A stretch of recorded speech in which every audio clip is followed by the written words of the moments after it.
सबसे पहले आदरणीय अनु मैडम जी के चरणों में चरण वंदना,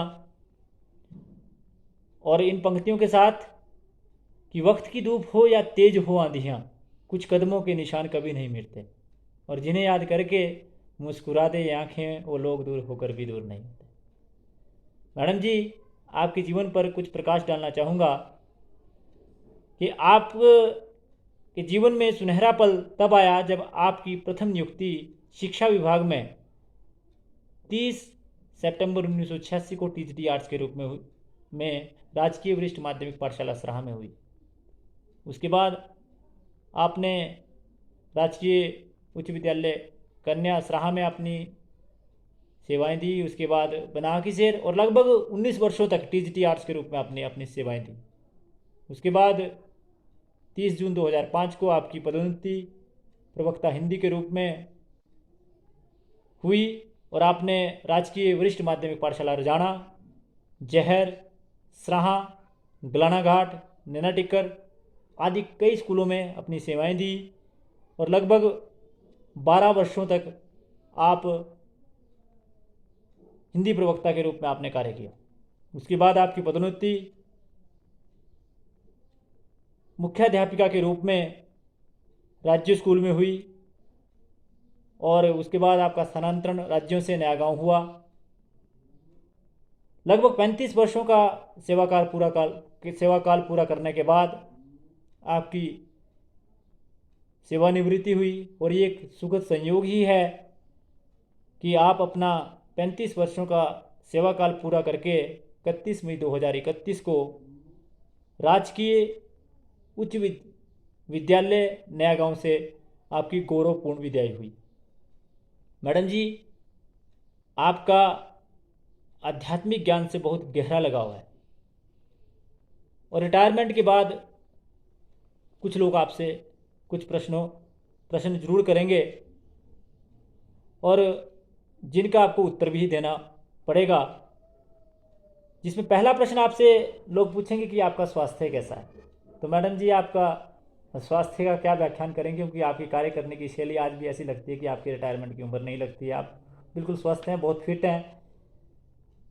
उसके बाद आपसे दूसरा प्रश्न पूछेंगे कि आपके बच्चे क्या करते हैं। तो इसमें भी आपको बोलते हुए किसी प्रकार की हिचकिचाहट नहीं होगी, आप बड़ी प्रसन्नता से इस बात का भी उत्तर देंगे कि आपके बच्चे, एक मेरा बेटा इंजीनियर है और दूसरा बेटा मेरा डॉक्टर है, और संयोगवश और भी खुशी की बात है कि एक पुत्रवधू भी इंजीनियर है, और एक जो आपकी पुत्रवधू है वो डॉक्टर है। तो इस बात का जवाब भी बड़ी आसानी से आप दे देंगे। तीसरा और महत्वपूर्ण प्रश्न जो आपकी अंतरात्मा से आपको जिसका भी जवाब भी आपको अपनी अंतरात्मा से देना होगा। लोग पूछेंगे कि 35 वर्षों की सर्विसेज में आपने क्या खोया और क्या पाया, आपकी उपलब्धियां क्या हैं।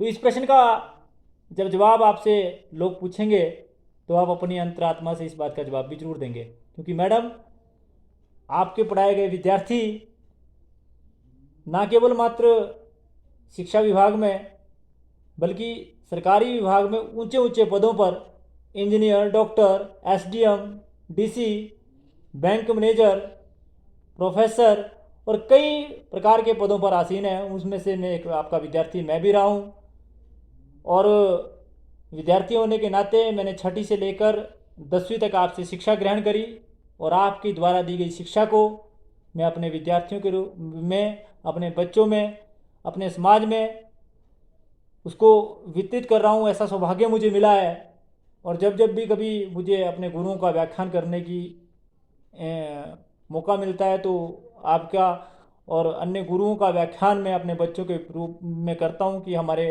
अध्यापक ऐसे थे, हमें ऐसा पढ़ाते थे, और आपकी कार्यशैली का व्याख्यान हम बच्चों के बीच में करते हैं, जिसे अर्थात अपने जीवन में आत्मसात करने की हमने भरपूर कोशिश की है जो आपके द्वारा दी गई शिक्षा। और उसी शिक्षा के बदौलत हम आज जो है एक शिक्षक के रूप में कार्य कर रहे हैं, एक प्रवक्ता के रूप में मैं कार्य कर रहा हूँ, और उसका और अपनी आजीविका का निर्वहन कर रहा हूँ।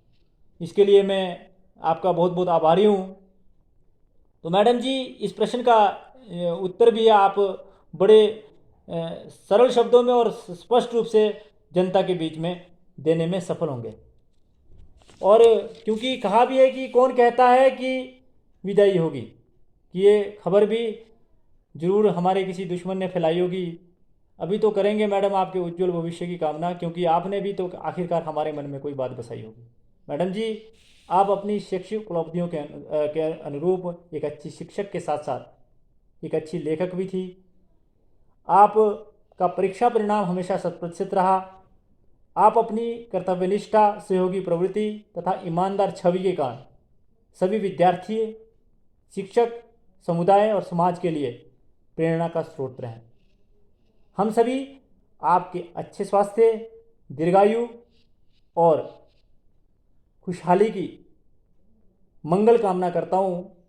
और सभी विद्यार्थियों की ओर से आपको पुनः एक बार दिल की गहराइयों से अपने जो मेरे जिन भी विद्यार्थियों को आपने पढ़ाया, उन विद्यार्थियों की ओर से, अपनी ओर से, अपने परिवार की ओर से आपके अच्छे स्वास्थ्य, दीर्घायु और खुशहाली की मंगल कामना करता हूँ और आपको दिल की गहराइयों से बहुत बहुत बधाइयाँ देता हूँ। और अंत में इन पंक्तियों के साथ कि फूलों की हर कली महक दे आपको, सूरज की किरण रोशनी दे आपको। अरे मैं तो दे ही कह सकता हूँ मैडम। देने वाला परम पिता परमात्मा आपका इष्ट हजार लाख खुशियाँ दे आपको। धन्यवाद।